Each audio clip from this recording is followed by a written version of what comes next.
it doesn't give it its true purpose here. We're not looking at it from its true aspect. We're looking at it from, a up-to-date type of way. You need to look at some of the older spiritual systems. You got to remember, this is written in English. There was no English back then. It was Hebrew, Hebraic. These are Hebrew people. They read in Hebrew. I said this yesterday. All the magical systems, all of the spiritual systems that have power, all of them are of the Hebrew. They all spring forth from it. Every last one of them. Whenever you see a signet or any type of item that has that Hebrew writing on it, that should let you know the Hebrew house. It's just like seeing in the Egyptian hieroglyph. You see that, you see Egypt. You see the Hebrew writing, you see the Hebrews. Simple as that. Yet, when we read in Exodus chapter 28, and thou shalt make a plate of pure gold, engrave upon it like the engravings of a signet, holiness to the Lord. Do you really think that this holiness to the Lord is what it's going to say on it? He's saying you're going to make a plate. A plate. These plates were highly synonymous with both the Egyptians and the Hebrew house. A lot of even the Mesopotamian spiritual systems, Babylonian systems, all of these systems would use these plates. Okay? In Egypt, they would have these plates high up so that when the sun comes up, they'd be up all night praying during certain seasons. And when the sun comes up and it hits that plate with the signet on it, it empowers them. We've got to know where we are. We are on a grid, in a sense. When you look at all of these things across this planet, this thing was once connected. But that's a whole nother story. What we're looking here in the Bible is something very similar to this. But you will miss it if you don't know how this relates to spiritual systems and what was going on in the old world. You won't even know what this is. You'll see all caps, holiness to the Lord. Or holiness to the Lord. What does that mean? That's our interpretation of it today. But when you write this in Hebraic, it takes on a whole nother meaning, concept. And when you look at it from a physical perspective, you're looking at something very powerful. God is speaking in chapter 28 after he tells Moses to tell the children to offer up these things. He gives them a set of instructions on how to offer it. You just can't bring anything to the tabernacle. You have to be bound to a certain criteria as to your making of these things, a mathematical sequence. This God is a mathematical God.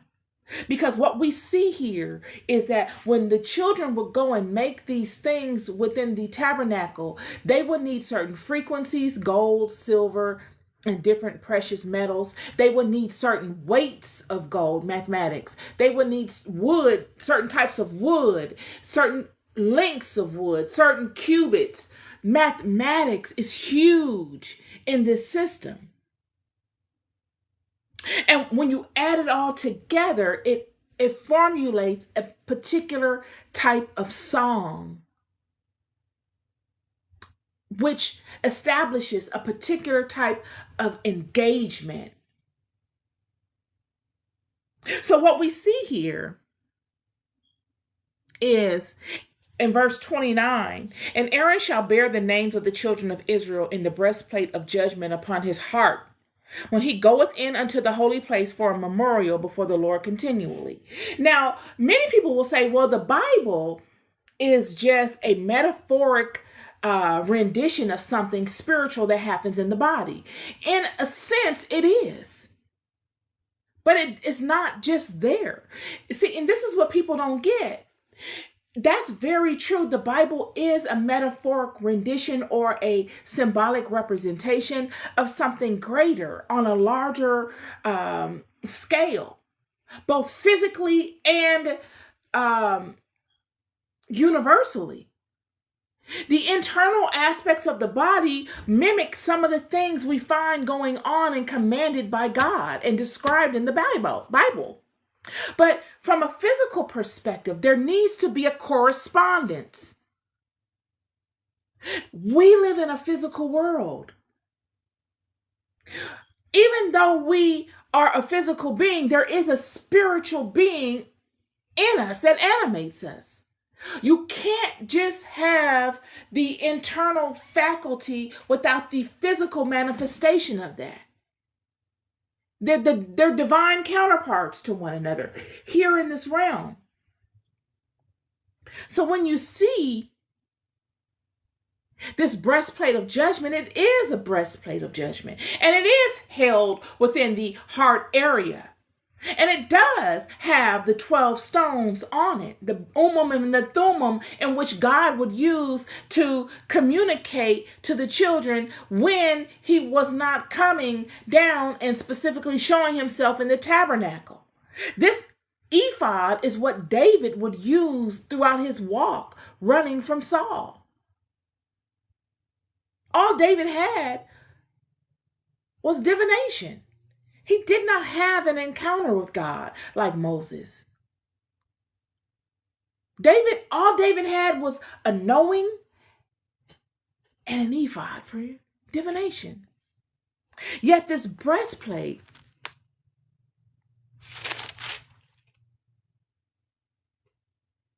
is another aspect.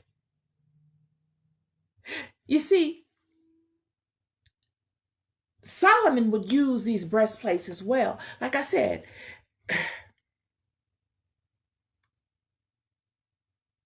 I have to limit my communications because I'll go off on a tangent and nobody will know what I'm talking about. These plates, not a breastplate, these plates, they were round plates. Some of them were silver, some of them were made with copper, some of them made from gold. This particular one is made of pure gold. God said, "And thou shalt make a plate of pure gold, engrave upon it, like the engravings of a signet. Have it engraved in Hebrew that says, Holiness to the Lord." And this would be done for various reasons. Various reasons. But they will go before you as somewhat of a shield, representing a particular intention with the holy name of God on it and the intention. A lot of times they would have geometric patterns written or inscribed on them. You got all these people saying, "Oh, well, the sign of David is this, and the sign of this is that." That is a whole science, friend. And it all ties back to what is conveyed right here. This was the thing of the Hebraic house. It's not good and it's not bad. It is. These are ways of inflicting will. These are ways for spirit to know intention.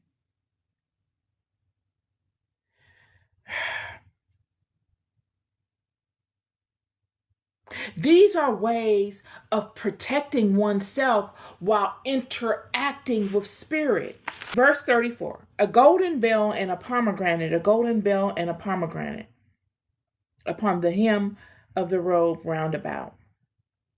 So what God is speaking to, I'm just reading the tail end of what God commanded to be made as far as the robe of the priest. "And it shall be upon Aaron to minister, and his sound shall be heard when he goeth in unto the holy place before the Lord, and when he cometh out, that he die not. These are things of distinguishment, literally. They are the way that you distinguish a thing in spirit. Like we have red light, green light. You stop at the red light here, green light go. You stop at a red stop sign that says stop, but we're so used to seeing it, we don't really equate the shapes and the vivid symbolism of that. Well, this is the same type of thing. It's a vivid symbolism that speaks something in a language that only spirit understands. And it's all for the children to utilize when coming in and out of this holy space.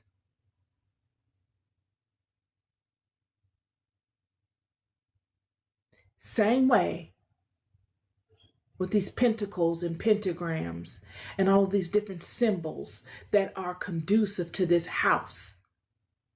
They are a method of operation that one would use to enter into the world of spirit, to both protect themselves and to cause change in the physical world. These chapters of Exodus are all God speaking to how he chooses to show the children the method in which they must create these things to interact with God.